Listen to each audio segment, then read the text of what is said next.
আসসালামু আলাইকুম প্রিয় ক্রিকেট ফ্যান্স।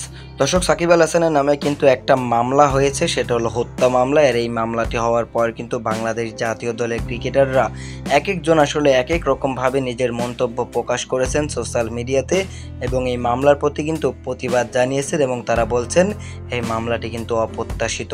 মূলত সাকিব আল হাসানের ওপর মামলা আসাটা স্বাভাবিক ব্যাপার বলতে পারেন, কেননা তিনি কিন্তু যে দলটা ছিল বাংলাদেশ সরকারের অধীনে সেই দলটার কিন্তু একজন এমপি ছিলেন। তো সেই ক্ষেত্রে কিন্তু তার নামে মামলা আসাটা স্বাভাবিক। তবে সাকিব আল হাসান কিন্তু মাত্র 7 থেকে 8 মাস হয়েছে রাজনীতিতে এসেছেন। এর আগে কিন্তু সাকিব আল হাসান ছিলেন সকলেরই নয়নের মণি। কোনো দল দেখে কিন্তু সাকিব আল হাসানকে কোনো কেউ সমর্থন করতো না। তবে এই সাকিব আল হাসানকে নিয়ে কিন্তু এবার নাজমুল হোসেন শান্ত একটা স্পষ্টভাবে একটা পোস্ট করেছেন তার অফিসিয়াল ফেসবুক অ্যাকাউন্টে এবং তিনি সেই পোস্টে লিখেছেন, সাকিব ভাই আমাদের দেশের অনেক বড় সম্পদ। দীর্ঘ 17 বছর বিশ্বের দরবারে বাংলাদেশের নাম উঁচিয়ে ধরেছেন তিনি। সাকিব ভাইয়ের নামে এমন মামলা অপ্রত্যাশিত। নতুন বাংলাদেশ, আমরা সবাই নতুন কিছু দেখতে চাই। আশা করি সকাল আঁধার কেটে নতুন আলো আসবে।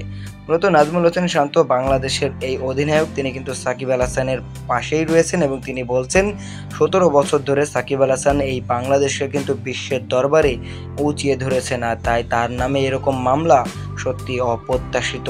স্যার শান্ত এটাও বলছেন, নতুন বাংলাদেশ, আমরা সবকিছু নতুন দেখতে চাই। আশা করি আঁধার কেটে যাবে, আলো আসবে খুব দ্রুত।